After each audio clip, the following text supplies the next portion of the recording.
Donc, on a étudié, la semaine dernière, on a étudié une des choses, un des points très importants du Tanya. Très important, parce qu'en réalité, sans ça, on peut absolument pas dire qu'on a appris la chassidoute. C'est quoi? La semaine dernière, on a parlé sur les deux âmes que nous avons. Ok? Et on avait bien dit âme animale et âme divine. Là, on va étudier tout de suite c'est quoi l'âme divine. Alors maintenant, donc c'est quoi? On a bien expliqué c'est quoi l'âme animale. On avait largement expliqué que le sens âme animale, de la même manière qu'un animal, ça n'existe pas, la cruauté, la méchanceté, etc. En fin de compte, il est cruel.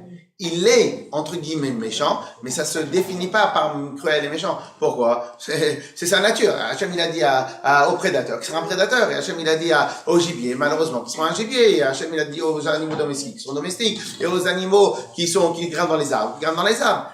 C'est leur nature. Et si maintenant vous allez donner, comme est marqué dans la Gemara, que on peut pas donner du foin à un lion, parce que c'est pas l'aliment qu'il a besoin, malgré que la viande en elle-même, elle est très mauvaise pour la santé, malgré cela, il y en a qui disent que les animaux qui ont le plus longue durée de vie, ce sont que les animaux herbivores.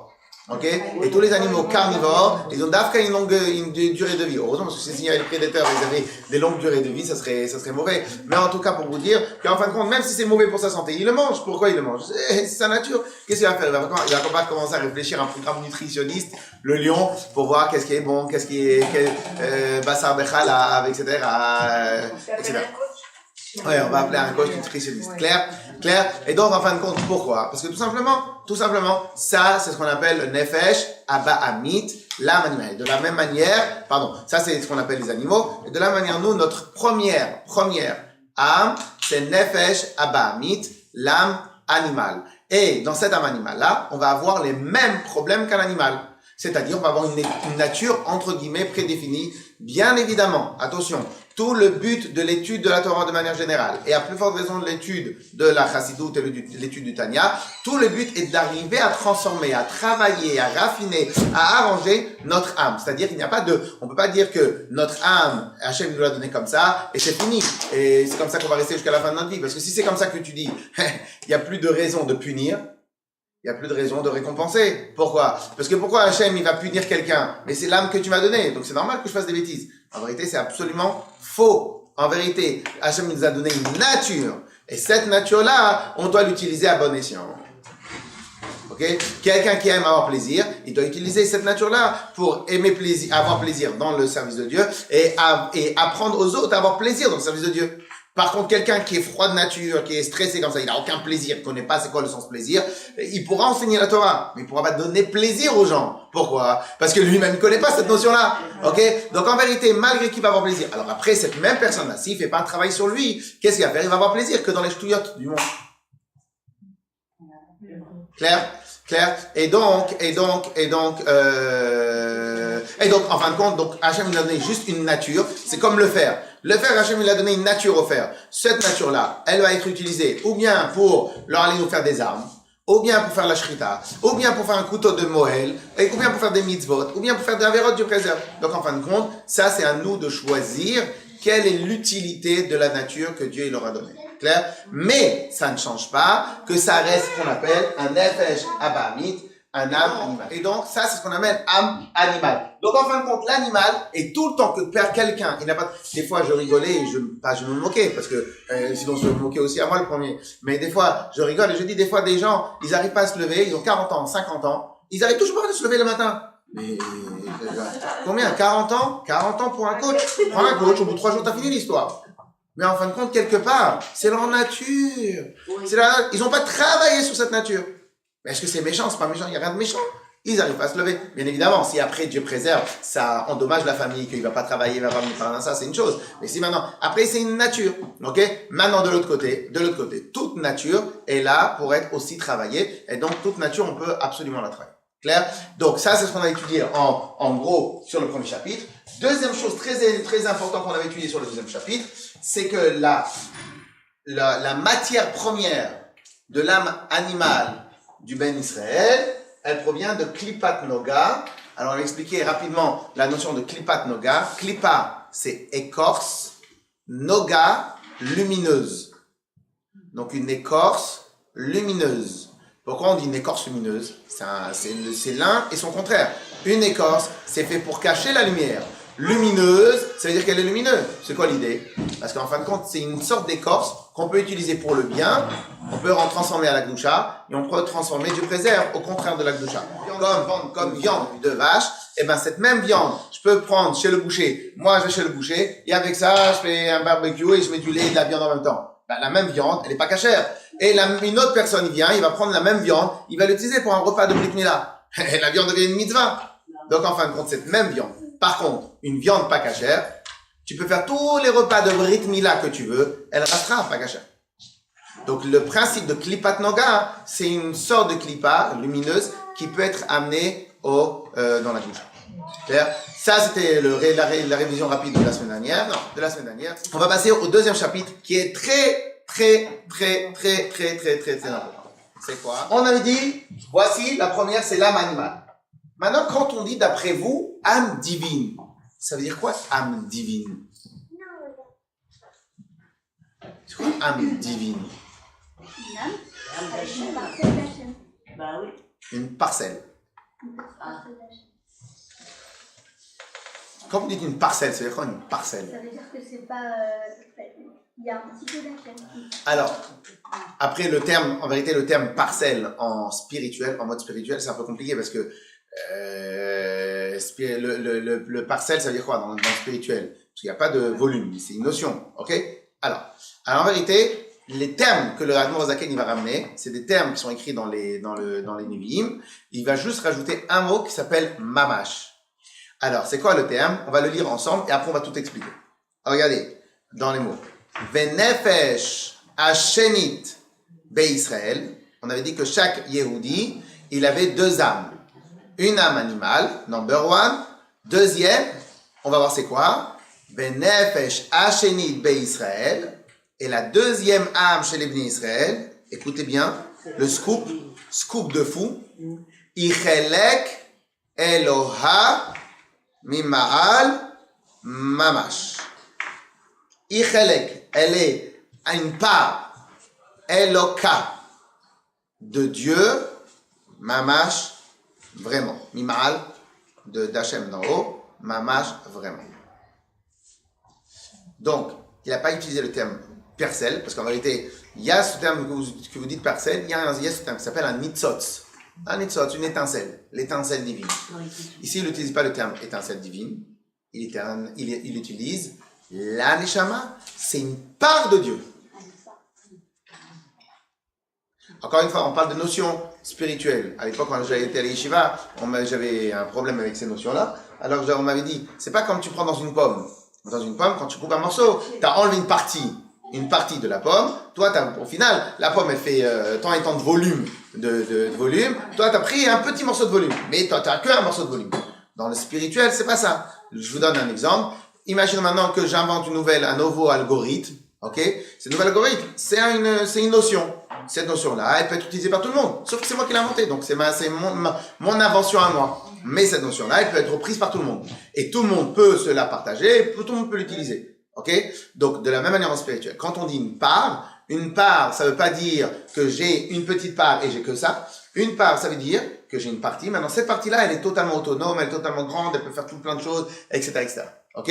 Donc, encore une fois, quand par exemple, quelqu'un, il fait un chidouche dans la Torah, et ben, en fin de compte, on a dit que c'est ça le sens. Ten chelkenu b'Torah Tera, donne-nous une part dans ta Torah. C'est quoi une part dans ta Torah? Il y a une partie dans la Torah qui est à moi. Maintenant, ce même chidouche-là, cette même chose-là que j'ai innové dans l'étude de la Torah, Madame Shenitov, elle peut le prendre, toutes les dames, elles peuvent le prendre, tout le monde peut le prendre, on peut l'utiliser, on peut le retravailler, on peut le retruire, on peut, etc. Clair? Donc, quand on dit ici une part d'Hachem, c'est pas une part d'un gâteau ou a priori, c'est vraiment, on a pris, il y a une partie d'Hachem, que Hachem il a pris, et il a mis dans notre corps. Alors, pourquoi c'est un scoop? Parce qu'en vérité, et c'est ça que le Admor Zaken va faire pendant tout le chapitre 2, donc on va faire un résumé. Donc, pourquoi c'est un scoop? Parce qu'en vérité, quasiment toutes les personnes sur Terre qui parlent de cette notion-là, ils mélangent tout le temps deux notions absolument, totalement différentes. Ils vont mélanger la notion de créature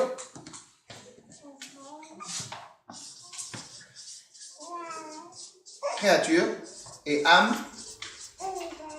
divine. Ces deux notions-là, il les mélange, il les fait un tchouk-tchouka, ça rentre, ça sort, et on ne sait même plus où ça commence, créature. Et en vérité, ce qu'on est en train de parler, on n'est pas en train de parler du terme créature. Pourquoi? Parce qu'en vérité, vous allez voir n'importe quelle personne, tout le monde va vous dire, mais tout le monde a une part de Dieu en lui. Pourquoi tout le monde a une part de Dieu? Parce qu'on a tous été créés par Dieu. Okay? C'est pour ça que je n'ai pas dit qu'on a été créés par Dieu. On est une part de Dieu. On est une part de Dieu. Okay? On va étudier plus largement tous les détails, mais c'est une grande différence. Parce qu'en fin de compte, toute la création, même une chaise, elle a une part de Dieu. Pourquoi elle a une part de Dieu? Parce que c'est pas ça, c'est une créature. Là, ici, on n'est pas dans le sens créature, on a dans le sens, il y a Hachem. Hachem, il a pris une part de lui, et il a insufflé dans le corps. Et cette part de Dieu qu'il a insufflé, c'est ce qu'on appelle le Nefesh HaElokit, l'âme divine. Pourquoi c'est important de bien distinguer les deux notions, l'âme animale et l'âme divine? Parce que autant que l'âme animale, on avait dit qu'elle provenait d'une écorce lumineuse, ok? Concernant l'âme divine, non. L'âme divine, c'est plus ça. L'âme divine, c'est 100% Kedusha. Il n'y a pas une once de mal, pas une once de méchanceté, pas une once de mauvais, rien. C'est 100% Kedusha. Tout notre job à nous, dans toute notre vie de juif, c'est quoi? D'essayer de raffiner l'âme animale pour laisser apparaître et laisser s'exprimer l'âme divine. Et donc, ça, c'est tout notre travail à nous, toute notre vie. Toute notre vie. Ok? Transformer, faire en sorte que l'âme animale devienne juste un outil au service de l'âme divine. Et c'est ce que font les tzadikim. Qu'est-ce qu'ils font les tzadikim toute leur vie? Qu'est-ce qu'ils font? Ils travaillent. Des fois, malheureusement. Et ils jeûnent pour parfaire, raffiner, travailler, donner une vraie maîtriser l'âme animale, de sorte à ce que l'âme animale, il ne va plus avoir son mot à dire. Ici, le boss, c'est l'âme divine. Ok? Ça, c'est le travail qu'on a à faire. C'est pour ça que l'éducation est importante. Pourquoi? Parce qu'en fin de compte, on l'avait déjà dit la semaine dernière, parce que, en fin de compte, quand vous apprenez pas à un enfant à être raffiné, à dire s'il vous plaît, merci, bonjour, respectez l'autre. Et donc, au final, quand il va arriver, il va avoir 13 ans, il va devoir laisser exprimer l'Akdoucha. Mais l'Akdoucha, elle passe par le respect. L'Akdoucha, elle passe par l'amour. Elle passe par l'humilité. Elle passe tout ça. Mais si un enfant, vous lui apprenez pas ça, quand il va arriver à 13 ans, comment vous voulez qu'il l'exprime? Quand il exprime de l'humilité, tu lui as appris à être orgueilleux toute sa vie. Comment tu veux qu'il exprime de la gentillesse, de l'amour vis-à-vis de l'autre, alors qu'il a eu que l'amour de soi-même? Comment tu veux qu'il exprime le respect et écouter l'autre et être... Tu lui as pas appris ça. Donc, en fin de compte, toute notre vie à nous, elle est de travailler, de raffiner, de bouger, de malaxer, de pétrir l'âme animale et de la manière à la travailler, qu'elle soit un athlète de très haut niveau au service de l'âme divine. Clair? Donc ça, c'est tout notre travail, toute notre vie. Mais, et la différence, elle est énorme entre l'âme animale qui provient de l'écorce lumineuse, hein, on a dit écorce lumineuse, c'est-à-dire qu'elle n'est pas Kedusha. Tu peux l'amener à la Kedusha, mais elle n'est pas Kedusha. Elle n'est pas Kedusha. L'âme divine, 100% Kedusha. C'est normal. C'est quoi Kedusha? Kedusha, la sainteté. Ah. C'est normal, parce qu'on va expliquer plus tard c'est quoi la Kedusha, mais c'est normal. C'est une part de Dieu. Hachem, il a pris une part de lui, tac, il a coupé en 600 000 âmes, paf, et vient, il a mis l'âme à l'intérieur. Et donc, mais ça, c'est un vrai scoop. Pourquoi ça, c'est un vrai scoop? Parce qu'en vérité, tout simplement, en fin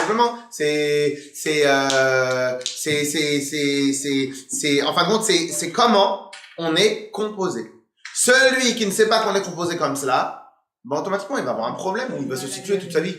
Qu'est-ce que je fais? Je suis bien, je suis pas bien. T'as rien compris, c'est pas que t'as même. C'est qu'on est fou. Et on est fou. Pourquoi? On a une partie qui est complètement attirée par les choses matérielles et une autre partie qui est attirée, uniquement attirée et que attirée par les choses spirituelles et par l'attachement à Hachem. Ok? Donc en fin de compte, on a un vrai souci dans On est à plusieurs, comme ça, vous connaissez la blague, ils sont à plusieurs dans leur tête. On est à plusieurs à l'intérieur de nous. Et donc, en fin de compte, on va avoir une âme divine qui va se battre, qui va chercher, et par tous les moyens. C'est pour ça qu'on des fois on appelle les Juifs de Yom Kippour. Comment c'est les Juifs de Yom Kippour? Toute l'année, ils sont à l'ouest. Toute l'année. Ils arrivent une fois par an, ils arrivent à Hachem, je t'aime. Mais comment t'arrives une fois par an, j'ai Hachem, je t'aime? Quelqu'un que toute l'année, il dit pas Hachem, je t'aime, pourquoi il va arriver une fois par an, il dit Hachem, je t'aime? Pourquoi? Parce qu'en fin de compte, il y a une âme divine à l'intérieur, elle va jamais s'éteindre. Elle va jamais s'éteindre. Et au final, à un moment ou à un autre, elle essaie d'attraper, vous savez, comme ça, elle essaie de voir la fente, là où il peut rentrer dans l'histoire, là où il peut, comme ça, là où il peut, passer son chemin et rentrer, et sortir la lumière, s'accrocher, sortir la lumière. Ça, c'est l'âme divine. Ça, c'est le job de l'âme. C'est une certaine similitude avec le Yetzer Hara et le Yetzer Tov. Alors, la vraie traduction du Yetzer Hara, c'est pour ça qu'on utilise rarement le terme Yetzer Hara. Le vraie traduction du Yetzer Hara, c'est Yetzer, caractère, Ra, mauvais. Parce qu'en réalité, dans le Yetzer Hara, vous avez deux niveaux. Vous avez les choses que je fais par nature et les épreuves particulières que Dieu il nous envoie. Dans la Chassidoute, on va considérer, surtout dans le Tanya, on va considérer que tout ce qu'on fait, malheureusement, même de mal, provient uniquement de notre nature. Et en fin de compte, en travaillant sur notre nature, on va avoir des résultats différents. Parce qu'on va changer la recette, on va changer le travail, on va changer la donnée, on va changer le truc. Clair? Et donc, en fin de compte, c'est ça le Yetzara aussi. Le Yetzara, quand quelqu'un ne se lève pas, attends, Yetzara, t'arrives pas à te lever le matin. Mais c'est quoi un Yetzara? Mauvais caractère, j'aime dormir. Donc, c'est Nefesh Habayit. Pour l'instant, on va travailler que ça sur le Nefesh Habayit. Ok? Mais ça vient en même. C'est vrai? Ce principe-là qu'on vient d'étudier, c'est un des principes les plus importants à savoir, à connaître, à savoir pour nous, pour nos enfants, nos maris, tout le monde, à connaître ce principe-là. Nefesh Haelokit, on a deux âmes, l'âme animale, que son job à elle, c'est l'animal. Alors attention, hein, vous avez des animaux raffinés, hein. Vous avez des animaux raffinés, des dauphins, ce que vous voulez, vous avez si vous voulez, des singes aussi. Vous avez des animaux raffinés. Et vous avez des animaux grossiers. Mais quoi qu'il arrive, ils ont tous le même point commun. C'est que leur grossièreté, leur raffiné, c'est une nature. Et donc même quelqu'un qui boit avec le bois comme ça, il boit comme ça, il peut avoir une âme animale grossière et attachée aux choses les plus matérielles. Ok? Pourquoi? Parce que si le monsieur, il a besoin absolument d'avoir un repas gastronomique, sinon je mange pas, en fin de compte, lui, il croit qu'il est raffiné, mais il n'est pas raffiné. Il est totalement matériel. Sauf que dans la matérialité, il est raffiné dans la matérialité. Et ça s'appelle pas raffiné dans notre sens à nous. Notre sens à nous de le raffiner, c'est d'être plus proche d'Hachem. Lui, il est plus proche de l'excellence de la matérialité. Donc, il n'est pas raffiné, il est plus grossier. Sauf que ça a l'air classe. Mais il n'est pas de classe du tout. Ok? La vraie classe, c'est de savoir manger, ou savoir ne pas manger, et de ne pas être attaché, avoir une distance des choses. Ça, c'est la vraie classe d'un être humain. Parce qu'au final, parce que sinon vous allez voir que même les animaux, ils ont aussi des fois, il y en a qui vont être classe quand ils vont manger. Ils vont manger tranquillement, gentiment, ils vont faire attention. Tant que c'est de la matérialité, ça reste un animal. Peu importe ton état de raffiné dans la matérialité. Clair? Donc le principe de raffiner qu'on parle, c'est baisser l'emprise de l'âme animale sur le corps pour laisser passer et illuminer c'est-à-dire très bien. Alors maintenant, parce que vous savez que dans la Chassidoute, on essaie d'amener des preuves, c'est pas juste de l'étude de Kabbale. Le Admor Hazaken, il va nous ramener une preuve qui va aussi un peu nous aider un peu dans comprendre pourquoi on dit que c'est une part d'Hachem et pas juste un étincelle, on n'est pas juste une créature. Ok? Alors on y va.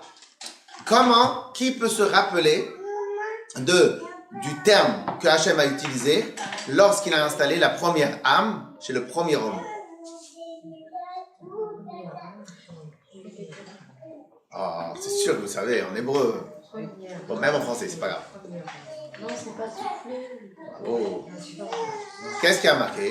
Il y a marqué Vaipach be'apav nishmat chaim. Hachem, il est venu le 6e jour. Il a créé Adam Arishon, donc il a pris comme ça de la terre, Adam, la chose Adama. Il a rassemblé, il a créé, il a fabriqué Adam Arishon. Et qu'est-ce qu'il a fait Adam Arishon? Après, une fois que tout le corps était fait, les boyaux, les intestins, les trucs, les yeux, les nerfs optiques, les nerfs dans tout le corps, là, tout était fait, ça, mais tout ça, ça reste que de la viande. Qu'est-ce qu'il a fait? Vaipach be'apav nishmat chaim. Il a soufflé, vayipach, soufflé, vayipach be'apav nishmat chaim. Il a soufflé en lui, nishmat chaim, une âme de vie. Ok, hein? Ouais, vayipach be'apav, il a soufflé à l'intérieur de ses narines, une âme de vie. Au passage, c'est pour cela que dans la halakha, on considère que la mort, l'Oralenu Dieu préserve, ce n'est pas une mort encéphalogramme, c'est une mort qui descend. Si maintenant on juge que si maintenant il arrive, il y a encore de l'air dans les poumons, il n'y a pas d'air dans les poumons. Si maintenant il y a dans le poumon, donc on considère que la personne n'est pas décédée. Ok? Alors que dans la médecine, c'est pas ça le principe, comment est défini quelqu'un qui est décédé. Et donc, qu'est-ce qui se passe? Donc, pourquoi alors maintenant, qu'est-ce que vient le Zohar? Il nous dit, excuse-moi. Dans toute la création, quand Hachem il a créé pendant les 6 jours, dans toute la création, il n'a jamais utilisé le terme insufflé. Il a utilisé le terme, il a fait, il a posé, il a mis, il a fabriqué. Pourquoi tu as utilisé le terme vayipach be'apav? Il a insufflé dans ses narines. Pourquoi tu utilises ce terme-là? Si maintenant tu veux donner de l'énergie, une âme qui va faire vivre, tu fais comme avec les autres animaux. Les autres animaux aussi, ils ont une âme. Ok? Donc s'ils ont une âme, comment Hachem il a dit? Il a dit, il leur a donné une énergie, une âme. Il leur a donné. C'est quoi donner? Je prends une âme ici que j'ai fabriqué un petit morceau d'électricité autonome, etc. Je prends ce modèle-là, flac, je le mets dans les animaux, je le mets partout, etc. Dans tout ce qui a besoin de vie, je prends le morceau, la créature, âme que j'ai fabriquée, et je le mets à l'intérieur des animaux et de la création. Et comme ça, ils vont vivre. On est d'accord? En fin de compte, Hachem il aurait très bien pu utiliser le même terme pour nous. C'est quoi le même terme? Hachem il a créé Neshama, et cette Neshama va iten. Il a donné la Neshama dans le corps de l'homme. Il a donné. Oui, même si c'est pas matériel. On peut non, voilà, il y a marqué pour la Torah, il y a marqué Matan Torah, le don de la Torah. Donc c'est la Torah aussi, c'est pas matériel. Non, l'essentiel de la Torah. Oui, mais c'est pas, et vous êtes d'accord avec moi, quand il a donné la Torah, il n'a pas donné un rouleau, c'est rien du tout. C'est tout ce qu'il y a avec. Donc, on peut donner aussi du spirituel. Ok, on utilise le terme. Ici, pourquoi il n'a pas voulu utiliser le terme Vaïten? Il a donné l'âme dans le corps de Adam. Il n'a pas utilisé ce terme-là. Il a utilisé Vaïpach be'apav nishmat chaim. Il a insufflé. Pourquoi on utilise le terme insufflé? Le Zohar va nous dire. Quelle est la différence? Combien de temps on peut parler? Pendant combien de temps on peut parler? Non-stop. Bonne question. Oh mesdames, allez, dites-moi vos records. Allez, dites-moi les records que vous avez. Moi, je me sens fatiguée. Jusqu'à ce qu'on parle. En vérité, on peut parler quasiment toute la journée. On est d'accord ou pas? On est d'accord? Pourquoi on peut parler toute la journée? Parce que c'est pas un des éléments qui fatigue. Je vais faire la même action que parler, mais elle, par contre, elle va m'épuiser. C'est quoi? Souffler. Combien de temps vous pouvez souffler? 2 fois, vous perdez connaissance. 2, 3 fois, pas connaissance, mais 2 fois. Pourquoi? C'est quoi l'idée? Parce qu'il y a trop d'énergie dans un journée. Parce qu'en vérité, à l'intérieur de souffler, à l'intérieur de ça, étant donné pour plein de raisons, l'oxygène c'est notre vie, pour 2 milliards de raisons, et bien lorsque maintenant tu souffles, enfin avec ton souffle, il y a une partie de ton énergie, une partie de ta santé qui s'en va avec le souffle. On est d'accord ou pas? Donc, et nous savons que tous les termes utilisés dans la Torah, ils sont extrêmement précis, et on fait que ça toute la journée à étudier à la yeshiva, prendre utiliser ce terme-là, etc. Donc, par conséquent, pourquoi la Torah, elle a utilisé le terme, vayipach be'apav, il a soufflé à l'intérieur, Nishmat, pourquoi on a utilisé le terme souffler? Parce que Hachem, si maintenant il avait dit, je vais mettre, c'est pas difficile, ça m'épuise pas, j'enlève pas une partie de mon énergie, parce que même si je l'enlève, c'est une infime partie de mon énergie, je peux faire cette action-là pendant des heures et des heures et des heures et des heures. Je prends ici, je mets ça, je prends ici, une âme, je la mets dans l'autre, je prends une âme, je la mets dans l'autre. Donc en fin de compte, Akadosh Baruch Hu, il aurait pu dire dans la Torah, Vaïten, il a donné. Hachem, il a pas utilisé ce terme-là. Le terme utilisé, c'est quoi? Vayipach be'apav, Nishmat Chaim. Il a soufflé. Pourquoi tu dis le terme souffler? Parce que souffler, ça t'enlève une partie de ta force, une partie de ton énergie, ça t'épuise, mamache, même pendant quelques instants. Ça dépend avec quelle vigueur et quelle force t'as soufflé. Il y a des réanimations, ça faut par le souffle. Ça dépend ce qu'on a à dire. Il ne faut pas parler pour ne rien dire. Et donc, par conséquent, le terme utilisé, Vaïpar Be'apar, il est extrêmement précis. Et le principe de Vaïpar Be'apar, il a soufflé, c'est pour te dire qu'Hachem, il a pris une part de son énergie, et il l'a mis à l'intérieur de la... Yes? Yes? Répétez, non, je vous laisse 5 minutes. Clair ou pas? Clair? Par conséquent, est-ce que vous voulez continuer à dire le mot parcelle? On ne peut plus utiliser le terme parcelle. Parce que parcelle veut dire, bon, une créature, j'ai pris un petit morceau, voilà, Hachem l'a créature. Et c'est une parcelle. Oui, ça peut être nitzot, on utilise beaucoup le terme nitzot. Mais pour d'autres raisons, on utilise le terme nitzot. Mais ici, le sens, c'est quoi? C'est mamash. C'est mamash. Hachem, il a pris son énergie, il a mis à l'intérieur de Adam Rishon. Yes? Donc, Chelek Eloka, Mima'al, Mamash, une part d'Hachem, Hachem il a pris une part, il a mis dans ça. Il faut bien le garder en tête, parce que c'est vraiment parmi les principes de base de toute l'étude de la chassidou, de toute l'étude, de tous les formes qu'il peut y avoir, de toutes les demandes qu'un rabbi peut demander à ses chassidim, de absolument tout, c'est la base du service de Dieu, du Yehudi. Pourquoi? Parce qu'en vérité, c'est quoi notre service à nous? C'est travailler sur l'âme divine, pour que l'âme divine, elle influence, elle travaille sur l'âme animale, comme ça, et l'âme animale va laisser plus de place à l'âme divine, etc., etc. Et je vous donne un exemple tout simple. Quelqu'un que toute la journée boit du vin, toute la journée il passe son temps à manger, et à chercher à mieux manger, à mieux boire du vin. Vous pensez qu'il est très apte et très sensible à des notions spirituelles? Non. Non, tu peux lui parler, mais il va rien comprendre. Pourquoi il va rien comprendre? Parce qu'il est trop connecté à des choses matérielles. On est d'accord ou pas? Donc, par conséquent, ce même principe-là, tu peux l'avoir. Quelqu'un qui toute la journée est dans sa tête dans le business, sa vie c'est que le business, il est pas sensible à des choses spirituelles, raffinées. De la même manière, quelqu'un qui va faire toute la journée le sport, etc., etc. Donc, il va être tout le temps, là je parle de son modération, bien évidemment. Donc, il va être tout le temps attaché à quelque chose de matériel. Attaché à quelque chose de matériel, tu laisses pas la neshama, tu ne laisses pas la neshama prendre la place. Tu la laisses pas s'exprimer, tu la laisses pas prendre sa place. Tu lui donnes 0 millimètre. Et même quand tu veux lui laisser de la place, parce que tu as tellement mangé, tu es parti dormir. Ta tête, elle est embrouillée. Elle pense juste au repas d'après que tu vas faire. Donc, en fin de compte, t'es devenu grossier. En étant grossier, eh ben, automatiquement, tu ne laisses absolument 0 place pour toute notion spirituelle s'intégrer. Donc, notre travail à nous, toute notre vie, travailler sur l'âme animale, la raffiner, la travailler, l'éduquer. C'est quoi éduquer l'âme animale? Tout simplement, lui apprendre. Par exemple, je vous donne un exemple. Un truc que personne ne fait, mais qui est extraordinaire. Mais que si on le fait, c'est sûr et certain. Tu as faim, tu as envie de manger. Tu manges pas. Pas tout de suite. 2 minutes. T'attends 2 minutes. Mais qu'est-ce que t'as fait? T'as maîtrisé. C'est quoi t'as maîtrisé? T'as renvoyé un message à l'âme animale. Allô, c'est pas toi le boss là. Calme-toi, c'est que de la nourriture. On raconte sur le Rabbi Nachman de Breslev, je ne sais pas si on raconte, ou c'est lui qui a raconté, ou je ne sais pas exactement, en tout cas il est dit sur le Rabbi Nachman de Breslev que lorsque il était jeune, il voulait faire un vrai service de Dieu sur lui, parmi les choses qu'il faisait, vous savez c'est quoi? Un truc fou, hein? Vous allez peut-être me prendre ou le prendre pour un fou, mais c'est sûr que c'est un grand sadique, c'est ça? Et lorsqu'il avait envie de se gratter, il se grattait pas.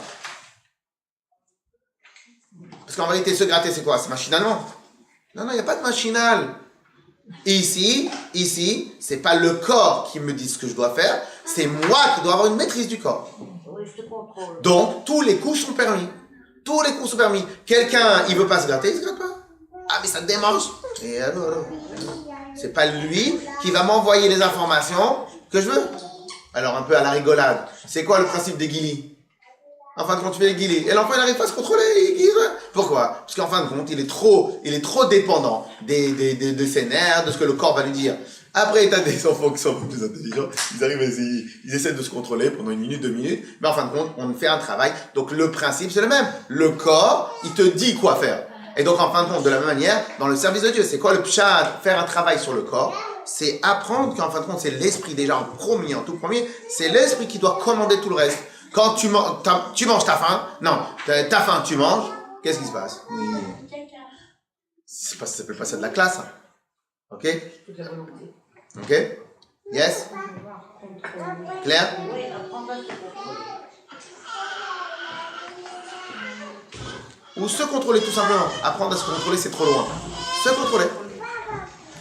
Se contrôler. On apprend pour tout. Hein? Des fois, combien de fois des gens, ils font des guerres de fous juste parce qu'ils savent pas retenir leur bouche. Ils savent pas retenir leur bouche. Comme ils savent pas retenir leur bouche, ils disent n'importe quoi, ils disent la chanara, ils disent n'importe quoi, ils disent des mauvais mots, etc., etc. Et un mot méchant, mal placé, pendant 3 semaines, 1 an, 2 ans, n'importe. Tais-toi. Mais comme on n'a pas l'habitude de contrôler sa bouche, on n'a pas l'habitude de se contrôler, il faut absolument que je lui dise. Qu'est-ce qui se passe si tu dis pas? Dis-moi juste ce qui se passe que tu dis pas. Voilà. Mais au final, au passage, je termine sur ça, je termine sur ce point-là. Vous savez qu'est-ce qu'il y a marqué dans Parashat Bereshit? Que lorsque, dans certains psukim, les commentateurs, ils déduisent que quel est le job du Yetzer Hara. Écoutez bien, ça c'est une grande règle, qu'en fin de compte, chacun de nous, il peut bien l'utiliser. Quel est le job du Yetzer Hara? Vous savez c'est quoi? Au moment où on a envie d'une chose, on considère que ça, c'est tout le monde entier, il est dans cette chose, et que si tu m'enlèves cette chose, tu m'as enlevé le monde entier. Plus rien n'existe. Un des jobs du Yetzer Hara, c'est quand on a envie de quelque chose, cette chose-là, elle devient, nous omnibule, et en fin de compte, on pense qu'à ça, et qu'on considère que si maintenant je ne vais pas l'avoir, en vrai, le monde va s'écrouler. Comme les enfants, ils nous font quand ils veulent avoir un truc. Ah, ils lâchent rien. Mais c'est bon, ça va. Et en fin de compte, non. Ça, c'est le job du Yetzer Hara. Et donc, qu'est-ce qu'il nous fait? Un peu comme il y a marqué avec Rava, il dit, mais si tu ne manges pas du fruit interdit, tous les autres fruits, ils n'existent pas. Il fait, non, mais il y a 2000 fruits. Hachem m'a demandé de ne pas manger un fruit. Mais j'en ai 1999. C'est quoi l'histoire? Le Yetzer Hara fait en sorte que, non, si celui-là, tu l'as pas goûté, t'as rien goûté. Alors qu'on sait très bien que c'est absolument faux. Parce qu'une fois que tu as pris de la distance de ton envie, tu reviens 3 heures plus tard. C'est pour ça que j'ai pris 4 kilos en plus. C'est pour ça. Ouais, pour la colère, c'est pareil Pour tout. Claire? Yes? C'est pour ça qu'on dit de tourner sa langue. Alors, on a dit Comment sa bouche. Moi je dis c'est pour ça que la sagesse populaire dit que avant de parler il faut tourner sa langue 7 fois dans la bouche. Parce qu'on Arrêtez, j'ai une explication chassidique sur les 7 fois, mais... Allez, On voit que c'est 2 yeux, on sent que c'est 2 dents, c'est 2 oreilles et la bouche. Ça fait arrêtez, l'explication chassidique, c'est parce que la parole, c'est le niveau de Malchut. Malchut. Et Malchut, c'est le dernier niveau des 7 midot, des 7 traits de caractère. Et tout ce qu'on fait commence par chesed. Donc en vérité, lorsque je veux faire quelque chose, il faut que ça soit filtré par les 7 niveaux pour savoir si au final... Bon, c'est un peu plus racidique. Ok? En tout cas, mais bon, maintenant, à savoir si celui-là, c'était pas 7 fois parce qu'il avait 7 enfants, parce que pour autre chose... Claire? Alors, on va faire les 4 premières lignes de ce deuxième chapitre-là, parce que c'est vraiment important. Alors, on y va. Benefesh Hashem Israël. Et la deuxième âme, chez les Bnei Israël, Ichelek Eloka, c'est une part. Eloka, du divin, donc de Dieu. Le mot divin, c'est Dieu. Mimaal, d'en haut. Mamash. Nefesh Hashem Israël, Ichelek Eloka, Mimaal. Ça, c'est un pasouk dans les prophètes, je ne me rappelle plus où ça. Le Admor Hazaken, il rajoute le mot mamash. Donc, c'est comme si vous mettez les guillemets à partir de Venefesh jusqu'à Ma'al. Vous mettez des guillemets puisque c'est une citation. Le Admor Hazaken, il rajoute mamash. Quoi mamash? Vraiment. Parce qu'en fin de compte, des fois dans la Torah, vous avez ce qu'on appelle des psukim qui sont un peu des guzma. C'est quoi des guzma? Un peu exagération. Donc, des fois, on ne sait pas dire quoi. Alors, est-ce que c'est une part? Est-ce que c'est une parcelle? Est-ce que c'est une étincelle? Bon, une part. C'est toute la création, c'est une part de Dieu. Non. Là, ça c'est au sens figuré. Là, on parle au sens propre. Au sens propre. C'est pour ça qu'il rajoute mamash. Non. Là, je vous parle sérieusement. C'est une part de Dieu. Vraiment. Une part de Dieu. C'est à méditer, à réfléchir, parce qu'en fin de compte, c'est censé nous changer pas mal notre vision de tous les jours. Ok? Comme il y a marqué dans le pasuk. Vaïpach be'apav nishmat chayim. Le pasuk qui nous dit Vaïpach, il a soufflé be'apav à l'intérieur de ses narines. Nishmat chayim, une neshama de vie. Virgule. Deuxième phrase qu'on dit tous les matins dans les brachot, que bien évidemment vous dites tous les matins. Ve'ata, on dit Elokai neshama shenatata bi teora ata verata ata yetzata ata nefarta bi. Tu me l'as insufflé. Pourquoi on utilise le terme insufflé? Comme dans le Zohar on nous dit Mande nafach, tout celui qui souffle, mitoche nafach. De l'intérieur de lui, il souffle.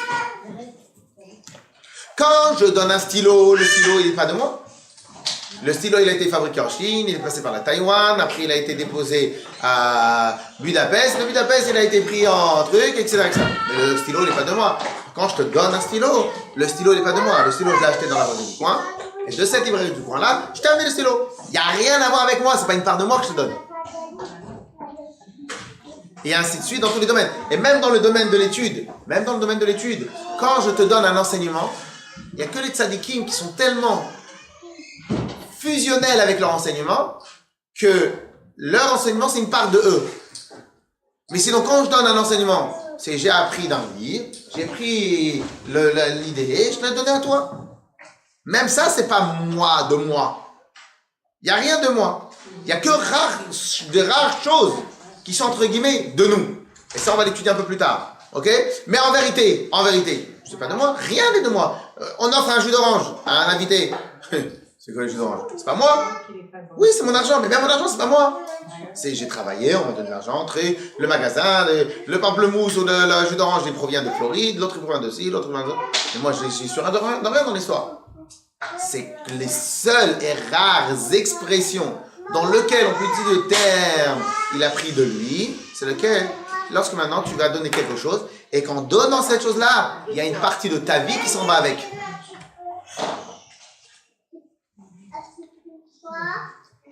Et ça, c'est pas courant.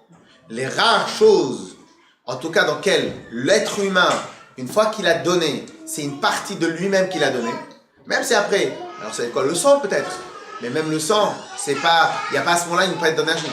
Juste souffler comme ça. Très fort, vous avez mal à la tête. Pourquoi? Perte d'énergie totale. Hein? C'est vis-à-vis d'Hachem.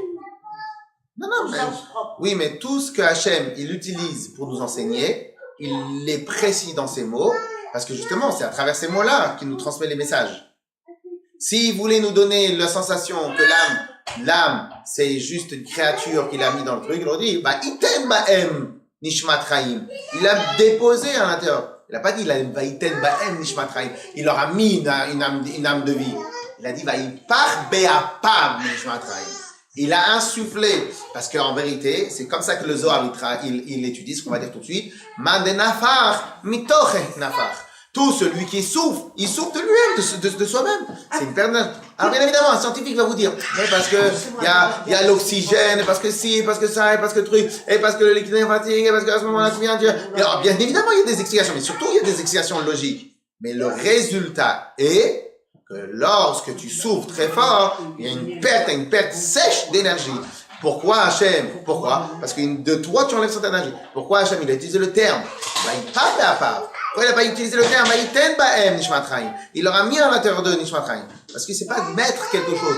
Mettre, c'est j'ai créé une Neshama, je le pose à l'intérieur, comme il a fait avec les animaux. Là, il n'a pas dit ça. Il part be'apav Nishmat Chaim. Il a insufflé à l'intérieur. Oui, alors un don d'organe, ça peut être... Non, parce qu'un don d'organe... Alors, le problème du don d'organe, c'est quoi? C'est qu'un don d'organe, en général, on prend que des organes qui sont extrêmement vitaux. Ok? Donc, mais par exemple, quelqu'un qui leur allait ou quelqu'un qui veut pour X raison donner un rein à quelqu'un, il peut lui donner un autre rein. Donc en fin de compte, le don d'organe, c'est pas une partie de soi-même. J'ai pas compris, alors qu'est-ce que vous avez dit? Donc ça s'appelle pas donner de sa vie.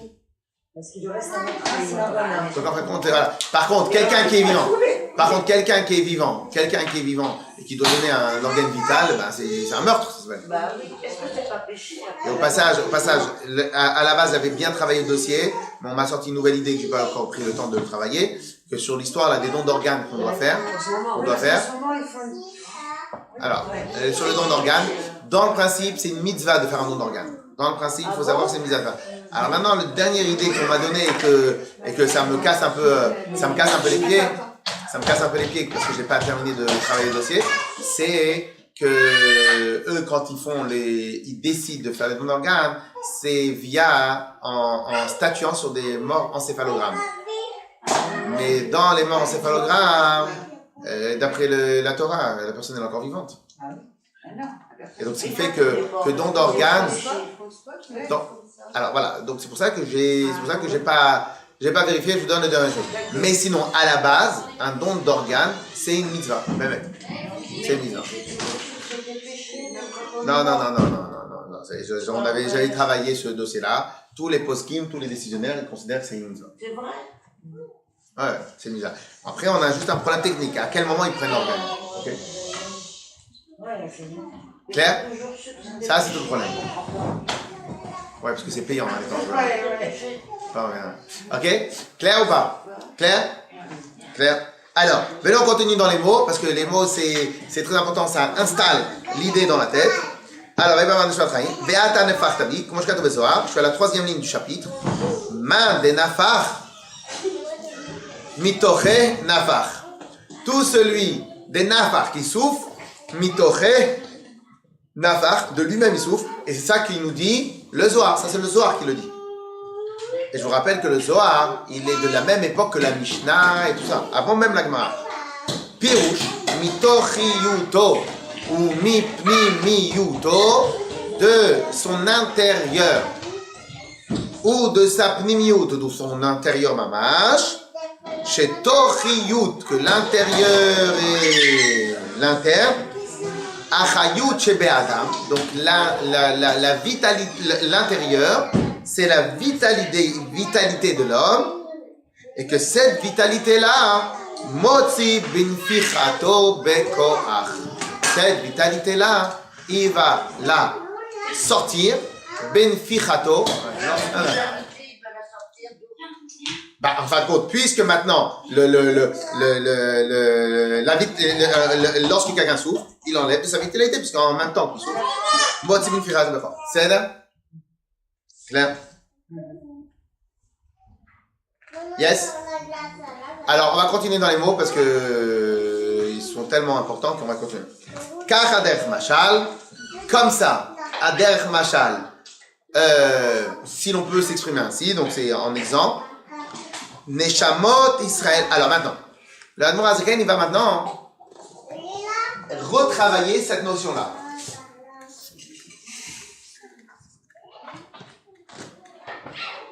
Un des, je sais pas si on dit le terme, des fantasmes de l'humanité, c'est quoi?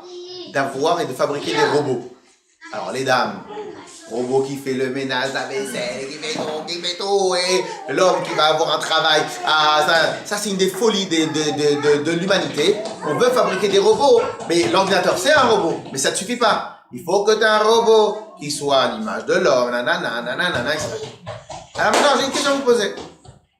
Si maintenant j'ai un robot qui va être vraiment fabriqué magnifiquement, ok? Est-ce que tu pourras l'appeler ça ton fils? Non. Peu importe la qualité du travail, la technologie, la puissance de réflexion, peu importe la révolution technologique que tu vas utiliser. Tu ne travailleras et tu ne pourras utiliser uniquement le terme ta création.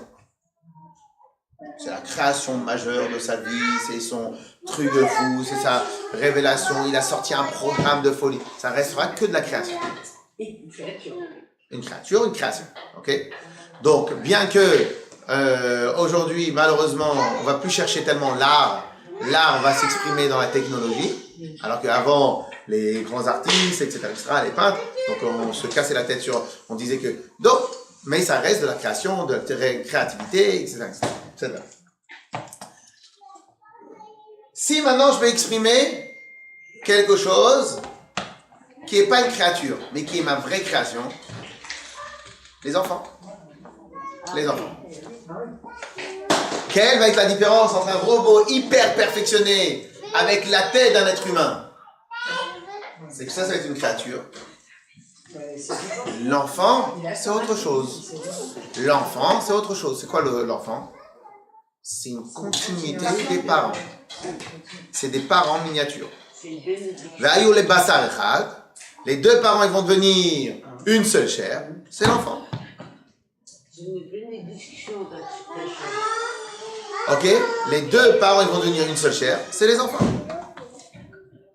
C'est quoi l'enfant? L'enfant, c'est une partie des parents qui va être reposée, retranscrite à l'intérieur des gens. Clair? Clair ou pas? Très bien. Donc, quelle est la meilleure manière? Quelle est la meilleure manière d'exprimer l'âme divine dans un terme humain? Enfant. La meilleure représentation de l'âme divine, si on veut reprendre, on veut prendre tous les exemples qui existent sur Terre, la meilleure représentation de l'âme divine, ça serait quoi? C'est un enfant. Comment s'appellent les Bnei Israël? Bnei Israël. Comment Akadosh Baruch Hu il a exprimé à chaque fois, lorsqu'on est sorti d'Égypte, etc. Laisse mon fils aîné sortir d'Égypte. Kibanaï hem, parce que ce sont mes enfants, etc., etc., etc. Pourquoi Hachem utilise le terme enfant? Parce qu'enfant est l'illustration parfaite de ce qu'on a expliqué tout à l'heure dans le divin. Clair? Donc en fin de compte, chez l'homme, en vérité, quand je veux dire que quelque chose est une part de moi, il y a ou bien option 1, quand tu souffles, et nous on ne sait pas fabriquer à travers notre souffle. Hachem il s'est fabriqué à travers son souffle, mais nous on ne sait pas fabriquer à travers notre souffle. Notre souffle c'est juste du souffle. Ok? Donc si maintenant je vais prendre, parce que pour prendre des fois des sujets importants de la Torah, des fois j'ai besoin de 1, 2, 3, 4, 5 paraboles, etc., pour faire un tout. Donc l'enseignement de Vaïpar Be'apar, il a insufflé, l'enseignement c'est une part de Dieu, ça c'est sûr. Un autre exemple qui va nous utiliser pour nous, ça serait quoi une autre mode de dire une part, c'est enfant. L'enfant, c'est une part, tout simplement, c'est une part des parts. Ok? Clair ou pas? Donc ça, c'est la deuxième notion. Et vous regardez, on l'a fait dans les mots. Kachader Machal. Comme ça, à l'exemple. Neshamot Israël alou b'marshava. Tous ces détails-là, on va mieux les travailler. On va mieux les travailler après. Tous les détails de ce qu'on va dire. Mais l'essentiel. Car les Bnei Israël alou b'marshava. Comme ça, les Bnei Israël, ils sont arrivés dans la pensée d'Hachem. Kedirtiv. Beni Bechori Israël. Dans le passouk, c'est un passouk clair. Lorsque Hachem il a dit à Pharaon, laisse-moi sortir mes enfants, il a dit Beni Bechori Israël. C'est mon fils aîné. Mon fils. Banim Atem Lachem Elokechem. Il est marqué sur les Bnei Israël. Banim Atem Lachem Elokechem. Vous êtes des enfants pour Hachem, votre Dieu. Donc on utilise bien le terme enfant. Hachem ne va pas dire sur tous les lions qui existent, vous êtes mes enfants. Il ne va pas dire sur tous les êtres humains, il ne va pas dire sur tous les animaux qui existent, il ne va pas dire vous êtes mes enfants. Il va dire quoi? Créature. On est d'accord? Le terme enfant, on ne peut pas l'utiliser n'importe comment. Ok? Clair? Pirouche. De la même manière que là, pour l'instant, on ne pourra pas trop rentrer dans les détails. De la même manière que l'enfant provient de l'essence même de ses parents. Ok? À travers le procédé de fabrication, etc., etc. Il provient même de l'essence même de ses parents. Et donc ça, c'est aussi une autre manière de dire qu'on a pris une part de nous-mêmes et on l'a retranscrit à l'intérieur d'un nouveau-né, d'un enfant. Car Kavyachol, comme ça, on pourrait éventuellement dire que Neshmat Kol Ish Israël, la Neshama de chaque Ben Israël, Nimshecha Mimar Shavato Vechochmato Yitbarech. Je suis à la dernière des grandes lignes. Nimshecha Mimar Shavato Vechochmato Yitbarech. Elle provient de la pensée et la chokhma d'Hachem. Ok? Alors, en vérité, ici, l'idée c'est quoi? C'est que de la même manière que, vous savez très bien, qu'il n'existe pas un seul endroit dans notre corps qui n'est pas connecté avec le cerveau. D'accord? Là, allez, nos Dieu préserve. Un seul endroit dans le corps qui n'est pas connecté avec le cerveau, l'endroit est pourri. C'est le terme. L'endroit pourri. Pourri, c'est ce qu'un allez, nos Dieu préserve. Pourquoi? Parce qu'il n'est pas connecté avec le cerveau. Donc, il n'y a pas de connexion est égal pas de vie. Pas de vie est égal pourri. Ça aide? Très bien. Donc, tout ce qui existe dans notre corps, il est connecté à notre cerveau.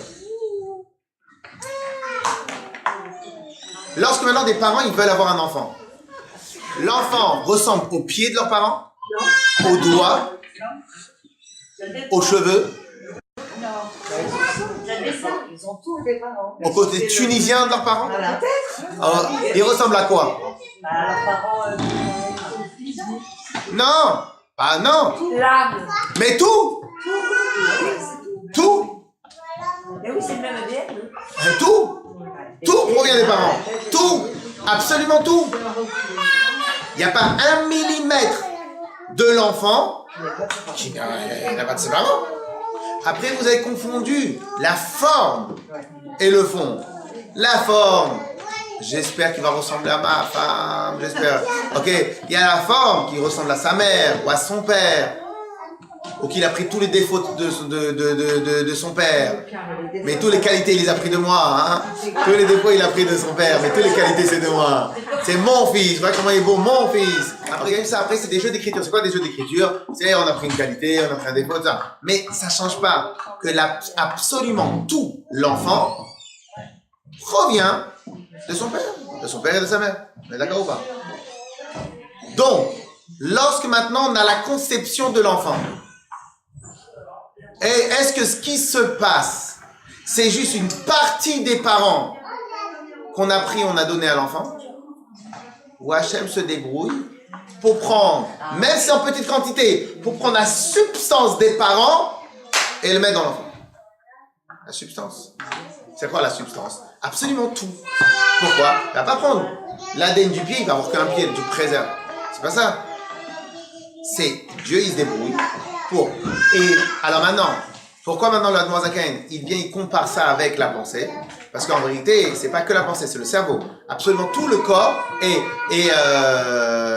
régi par le cerveau. Par conséquent, lors de la conception, vous avez absolument tout le corps qui se mobilise pour être en connexion et c'est pour ça que Dieu préserve. Alors j'espère que Dieu préserve. Si maintenant des parents, ils font la conception au moment où ils sont pas contents, au moment où ils ont un problème, l'enfant en général il va avoir un problème. Comme ça, alors allez, Dieu préserve. Pourquoi il y a marqué comme ça? Pourquoi? Parce qu'en vérité, il va avoir une tare. Pourquoi il va avoir une tare? Parce qu'en vérité, tout l'objectif, c'est que les deux, ils soient ensemble. Ils sont ensemble. Mais si maintenant les deux, ils sont pas ensemble parce qu'ils se font la tête. Donc en fin de compte, il y a une partie des parents qui n'étaient pas à ce moment-là. Et donc ça a créé des enfants, alors allez, Dieu préserve, avec des bgams, avec des tares. Pourquoi avec des tares? Parce que tout simplement, l'enfant, c'est censé provenir à 100% de l'un, à 100% de l'autre, et fabriquer un nouveau 100%. avec 100% qui bouge. Ouais. Quoi? Enfin, je pense que si un couple se fait la gueule, permettez-moi cette expression, je suis un peu vulgaire, mais c'est pas pour ça que l'enfant va avoir une tare. Il va peut-être avoir un mauvais caractère. Bah, c'est une tare. Ou le Loraléno te préserve, violenté. c'est violenté, etc. Oui, ok. Donc, je ne parle pas qu'ils se sont fait la tête parce que tu m'as pris ma voiture. Hein. Voilà, c'est ça. C'est pas ça. On parle vraiment que ils font la tête. Il y a marqué encore pire que cela. Si maintenant l'homme il compte divorcer sa femme, leur aller de désert, il faut qu'ils arrêtent. Pourquoi? Parce que comment tu veux divorcer, donc tu veux pas? Ok? Et donc en vérité, qu'est-ce qui se passe? C'est pour cela que, et plus tard, dans la fin du Pérec, il va dire, c'est pour cela qu'une des choses les plus importantes, c'est la gdoucha de l'acte, etc. Pourquoi? Parce que justement, c'est ça l'objectif. L'objectif, c'est d'avoir des enfants qui soient purs, qui soient bien, etc. Et donc pour cela, il y a tout. Ça, on le fera hors antenne. Et avec quelqu'un d'autre. Alors, clair ou pas? Et donc en vérité, ce que nous on cherche, c'est d'avoir 100% des parents, et le 100% des parents, il va y donner à l'enfant. Clair? Alors maintenant, on va prendre juste une petite notion générale. Je ne sais pas si on l'avait déjà travaillé, mais une petite notion générale. Lorsque maintenant quelqu'un réfléchit sur un domaine, il y a combien de facteurs, d'acteurs qui sont investis? Alors, comme des fois j'ai peur que mes questions soient tellement larges qu'à la fin vous allez mettre 2 heures pour juste affiner, donc je vais vous faciliter un peu le dossier. En fin de compte, quand moi je travaille l'étude, en réalité il y a 3 éléments, il y a 3 acteurs. Il y a le cerveau, c'est l'outil. Il y a l'objet. On est d'accord? Et c'est qui le troisième? Donc, je réfléchis à ce verbe. C'est qui le troisième?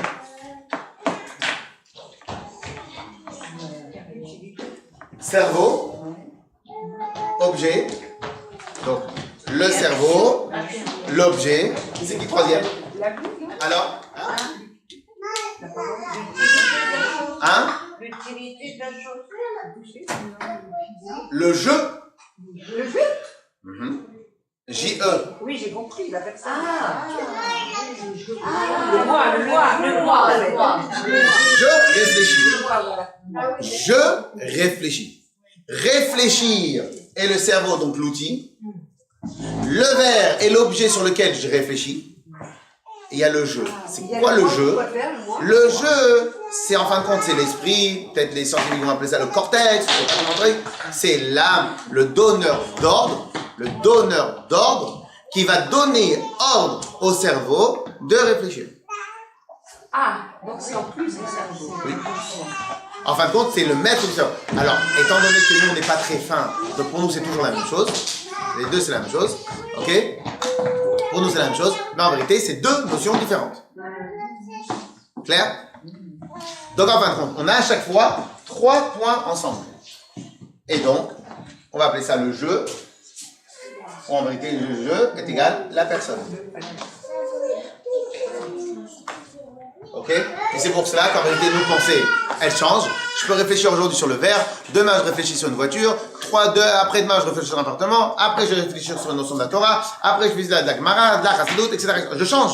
Pourquoi je change? Parce qu'en réalité, si maintenant c'était toi qui faisais le pluie et le beau temps, donc tu peux pas changer parce qu'en fin de compte c'est toi-même. En vérité, le cerveau, il a un boss qui s'appelle la volonté, le ratson, qui s'appelle un neshama, qui s'appelle comme vous voulez.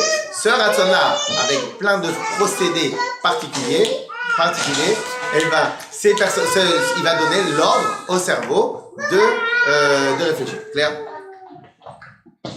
Est-ce que chez Hachem, c'est la même chose? En vérité, on l'avait déjà étudié un tout petit peu ensemble. L'idée, c'est la suivante. C'est quoi? Si on considère que Hachem, il est un. Donc en vérité, dès lors que chez Hachem, on l'avait étudié un peu ensemble, dès lors que tu dis que chez Hachem, il y a plusieurs facteurs, tu rentres un tout petit peu dans un début de Avodah Zarah. Je vous rappelle qu'un des bases de l'Avodah Zarah, c'est l'anthropophologie, non? Ouais, l'anthropomorphisme. Voilà, c'est ça. L'anthropomorphisme, hein? Ouais, c'est ça. C'est quoi l'anthropomorphisme? C'est ça? Vous êtes sûr que c'est ça le terme? Anthropomorphisme. Bon. On rend voilà. les choses humaines. en fin de compte, c'est quoi la base? C'est quoi la base de la Avodah Zarah, de l'idolâtrie? C'est avoir transformé les dieux, les avoir mis complètement à l'image. Normalement, c'est nous qu'on est à l'image de Dieu. Là, ils ont fait tout le contraire. Ils ont pris l'homme, ils l'ont mis à l'image. Et donc, quand vous regardez dans toute la mythologie grecque et tout, etc., bon, voilà, c'est des hommes, mais plus puissants. Bon, ça, c'est leur histoire. Bon, peu importe, on va faire la recherche. Ok. Oui, donc du coup, Donc, il y a que... alors, qu'est-ce qui se passe? Si maintenant, vous dites que chez Hachem, il y a aussi les 3 points. Il y a un cerveau, il y a l'objet, et il y a la personne. Donc, si tu dis maintenant qu'il y a le cerveau, l'objet, il y a la personne, qu'est-ce qui va se passer? Ça voudrait dire que tu donnes un début de possibilité au Avodah Zarah. Pourquoi? Lorsque maintenant tu vas demander à Hachem, Hachem s'il te plaît, pense à moi, tu vas prier très fort au cerveau d'Hachem. Lorsque maintenant tu vas demander à Hachem, s'il te plaît, fais-moi un miracle, tu vas penser, tu vas plus dire au cerveau, s'il te plaît, sentimental, donc tu vas parler à Hachem. Lorsque maintenant tu vas vouloir gagner une guerre, tu vas prier au niveau de Netzach d'Hachem. Ça, on va l'étudier la semaine prochaine. Au niveau de Netzach d'Hachem, etc. Hachem, il a 10 forces. Ces 10 forces-là, hein, si maintenant tu dis qu'elles sont vraiment séparées et qu'elles sont tous bien cataloguées et 10 forces séparées, donc en fin de compte, qu'est-ce qui se passe? Donc maintenant tu pries à Hachem, à qui tu pries? Tu pries à Hachem, tu pries à son intelligence, à son bina, à son chesed, à son vora, tiferet, à malchut, etc., etc. Et en fin de compte, c'est ça tous les dieux de la guerre, les dieux de la bonté, ou je sais pas comment ils s'appellent, etc., etc. Clair? Donc en fin de compte, t'as un problème. Donc chez Hachem, tout ça, c'est une seule et unique chose. Et c'est ce qu'on appelle l'unité de Dieu. Lorsque maintenant on dit Shema Yisrael Hashem Elokeinu Hashem Echad, on dit pas Hashem Elokeinu Hashem Yachid. Hashem, il est unique. On dit Hashem, il est un. C'est quoi il est un? Unique. Moi, je suis unique. Chacun de nous, il est unique. Pourquoi? On n'a pas des doubles. On est d'accord? Donc, puisqu'on n'a pas des doubles, donc on est chacun unique. Donc, Hashem, on ne dit pas qu'il est unique. Unique, ça veut dire qu'il peut y en avoir d'autres. Différent, il peut y en avoir d'autres. Ici, le sens, c'est Hashem, il est un. C'est quoi Hashem, il est un? C'est quoi Hashem, il est un? C'est qu'en vérité, tout ça, c'est une seule chose. Et donc, de la même manière, si chez l'homme, tout à l'heure, vous étiez un peu pas tellement content de dire la comparaison qu'en fin de compte, une part d'Hachem, c'est comparé à l'enfant. Ok? Alors vous dites, alors on a dit que non, dans la conception de l'enfant, les parents ne peuvent pas donner eux. Ben, en vérité, vous aviez un peu raison. Les parents ne peuvent pas donner eux. Pourquoi ils ne peuvent pas donner eux? Parce qu'ils sont obligés de se séparer un peu d'une partie de eux. Et donc cette partie de eux, elle va aller chez l'enfant. Ok? Donc c'est pas eux. Pourquoi? Parce que chez les êtres humains, chaque chose il est séparée. La tête elle est séparée, le corps il est séparé, les pieds sont séparés. Et après moi je vais essayer de me débrouiller pour fabriquer une harmonie pour fabriquer un enfant. Ok? Mais en fin de compte ça reste toujours séparé. Pourquoi? Parce que chez l'être humain, quoi qu'il arrive, tout est séparé. Nous quand on dit qu'un homme il est un, c'est du mytho. Un homme il n'est pas un. Pourquoi un homme il n'est pas un? T'as la peau. En dessous de la peau, tu as la chair. Après, dans la chair, tu vas avoir des vaisseaux sanguins, tu vas avoir les nerfs, tu vas avoir les trucs, et chaque chose. En fin de compte, si maintenant tu décortiques chacun, c'est une chose. Donc on n'est pas unis, on est unis, parce que tout s'inscrit dans une harmonie. Mais on n'est pas un, on est 150. Ok? Bien, ça c'est chez l'être humain. Mais étant donné que chez Hachem, tout ça c'est que un. Donc, lorsque on dit, Hachem il dit, Bani Matem Lachem Elokeinu, vous êtes mes enfants, la comparaison elle est que partielle. C'est quoi partielle? La partie noble de l'enfant, c'est quoi la partie noble? Une continuité de ses parents. Mais la partie défaut des enfants qui sont à la fin séparés de leurs parents, qui sont autonomes et qui sont déconnectés, etc., ce défaut-là, il n'existe pas chez Hachem. Pourquoi? Parce que chez Hachem, lui à la base, il fait un avec son cerveau, avec lui-même, avec tout. Donc en fin de compte, quand il dit au Bnei Israël, Bani Matem Lachem Elokeinu, vous êtes mes enfants, c'est pas, vous êtes un morceau qu'on aurait créé. Et pas non plus des enfants qui sont séparés ou pas une partie de moi-même que je l'ai mis quelque part et que j'ai fait des enfants avec ça. Non. C'est mamash, une part totale d'Hachem. On a pris la totalité d'Hachem. Il a déplacé, il a miniaturisé. à l'intérieur de la deuxième âme qui existe chez les Israël. Et donc ça c'est le pshat, que la part que la deuxième âme chez les Israël, elle est une part vraiment de Dieu. C'est quoi le pshat, une part de Dieu? C'est pas, j'ai pris Hachem, il fait 100%, et j'ai pris sur les 100%, j'ai pris sur tout ça, j'ai pris ça. Mais non, parce que tu peux pas enlever une part d'Hachem, parce qu'Hachem il est un. S'il est un, il n'y a pas de part. Donc en fait, qu'est-ce qu'il a fait Hachem? Il a miniaturisé cela, et il a mis dans la c'est ça la Alors bien évidemment, encore une fois, toute proportion gardée, là on n'a pris que le deuxième chapitre, mais l'idée de base c'est ça.